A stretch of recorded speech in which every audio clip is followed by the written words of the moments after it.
আমি বলেছিলাম আজ বৃষ্টি হবে, কিন্তু তবু উনি কোনো কথা শুনলেন না। সবজি তুলতে জমিতে চলে গেলেন। এখন বৃষ্টির দিনে যদি সবজিগুলো ঘরে উঠিয়ে রাখলে নষ্ট হয়ে যায়, তখন কি হবে?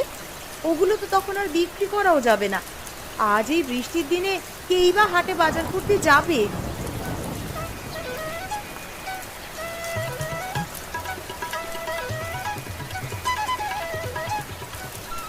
গিন্নি, ও গিন্নি, কোথায় গেলে? এই যে, আমি এখানেই তো দাঁড়িয়ে আছি, দেখতে পাচ্ছ না?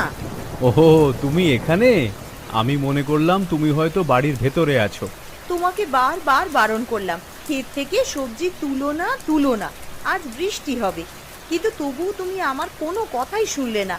এখন দেখলে তো, ঠিকই বৃষ্টি নেমে গেল। আহা, আজ যদি সবজি না তুলতাম তাহলে বৃষ্টিতে জমিতে জল বেঁধে থাকতো, তখন আমার সব সবজি নষ্ট হয়ে যেত। তা বলে তুলে এনেও বা কি লাভটা হলো? বাড়িতে থাকলে সবজি তো সেই পচেই যাবে। আমাদের বাড়িও তো আর শুকনো থাকবে না। সবজি তুলে বাড়িতে রাখবো কেন? সবজি হাটে নিয়ে গিয়ে বিক্রি করে আসবো।